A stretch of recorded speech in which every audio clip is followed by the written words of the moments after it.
योग्यता लागते ते केल्यानंतर त्या साधनाचा फायदा आहे आपल्याला, नाही असं नाही. परंतु मानसशास्त्री आलेले आहेत. दंडवत या पर्या बाबा शास्त्रीजी पर्या. जडापेक्षा चेतन थोर. शास्त्रीजींचं स्वागत करावं. मी कार्यकर्त्यांना विनंती करतो त्यांनी शास्त्रीजींचं स्वागत करावं. डन. बस. पद्मश्री चक्रधर प्रभूंचं तत्वज्ञान अत्यंत महत्वाचं आहे, लक्षात ठेवा. जीवनाच्या धकाधकीमध्ये आपल्याला कळत नाही, आपण इतके ऋतून बसलो प्रपंचामध्ये, इतके ऋतून बसलो की याच्यातून निघता येत नाही आपल्याला. जसं ते बेचाळ असते की नाही, एक गुंता काढायला गेलो की दुसरा गुंता होतो, दुसरा काढायला गेलो की तिसरा होतो, तिसरा काढायला गेलो की चौथा होतो. एक गाठ सोडायला गेली दुसरी बसते, दुसरी सोडायला गेली तिसरी बसते, तिसरी सोडायला गेली चौथी बसते. असं सतत सतत सतत सुरू असतं.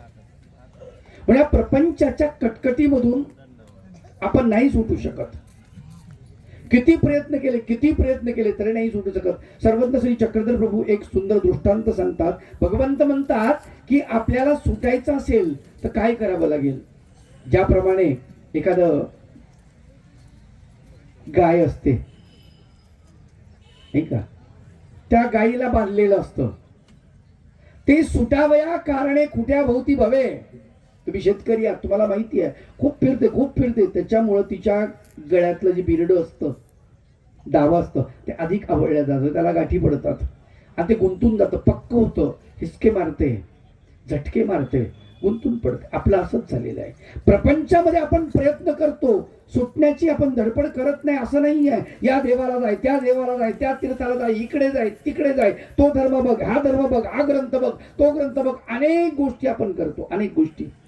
याच्यातून सुटण्यासाठी आपण खूप प्रयत्न करतो पण नाही सुटत त्या गाईसारखं.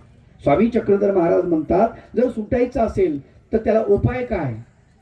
जेने बांधिले तो सोडी, का ते जातीचे लेंकुरू सोडी. ज्यांनी बांधलेलं आहे, आपल्याला बंधनात कोणी टाकलेलं आहे नाही का. पहिलं बंधन तर आहेच, अविद्या बंधन आपल्याला. परंतु अविद्या काढण्यासाठी भगवंतानं आपल्याला इथे आणलं आणि दुसरी बंधनं लावायला लावलेली आहेत. मग ती बंधनं भगवंताच्या आज्ञेने लागलेली आहेत. आपण किती प्रयत्न केला, सुटणार आहेत का. अहो साधारण गोष्ट आहे, ब्राह्मणानं पाडलेली गाठ 7 जन्म सुटत नाही असं म्हणतात. मग देवानं जर समजा आपल्याला इथे आणलंय, ते सुटेल का. सोडायसाठीच आणलंय, पण आपल्याच्यानं सुटेल का, नाही सुटणार. किती प्रयत्न करा, नाही सुटणार, लक्षात ठेवा, नाही सुटणार. मग सोडण्यासाठी एकमेव भगवंत परमेश्वर, त्याची इच्छा असली तरच आपण त्याच्यातून सुटू शकतो. त्याच्या ज्ञानाने, त्याच्या आचरणाने, त्यांनी सांगितलेलं जे ज्ञान, ते आचरण जर आपण केलं तर आपण त्यातून सुटू शकतो. आणि त्याचा हा प्रयत्न आहे. आपल्या अंतकरणामध्ये मन, बुद्धी, चित्त, अहंकार या ठिकाणी असलेला जो दोषाचा साठा आहे, आपण आयुष्यभर जे दोष करत राहतो, बोलताना, चालताना, पाहताना, सगळं दोषमय आपलं जीवन आहे, दोषमय. जीव क्षणा एका माझी ते एका पदवी आपणी अशी. जे जन्माचा सण श्री निस्तरणो सरे, 1000 जन्म जरी घेतले तरी सुद्धा आपल्याच्यानं ते सुटणार नाही, तुटणार नाही ते बंधन. लक्षात ठेवा. इतकं आपण सहज बोलताना आपण बोलतो ना, चुकीचं बोलत असतो. सहज बोलता आपण बोलत असतो. बोलता एखाद्याचं अंतकरण दुखल्या जातं. बोलता एखाद्याला आपण टोचून बोलतो नाही का. गंमत करता अशी म्हण आहे मराठीमध्ये, हसता बोललं तर रडता फिटत नाही म्हणतात. आलं का लक्षात. हसत जर आपण एखाद्याला बोललं आणि पुढच्याला जर लागलं तर आपण रडलो तरी फिटत नाही ते दोष. लक्षात ठेवा.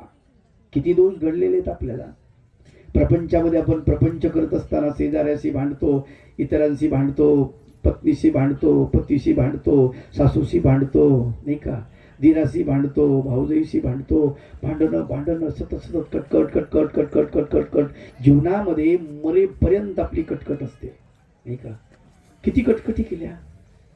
कुणाशी तरी आपलं जमतंय का. या पृथ्वी तलावरती सगळ्यात खतरनाक प्राणी जर कोणी असेल तर तो फक्त आणि फक्त मनुष्य आहे. लक्षात घ्या, फक्त मनुष्य. प्राणी अंगावर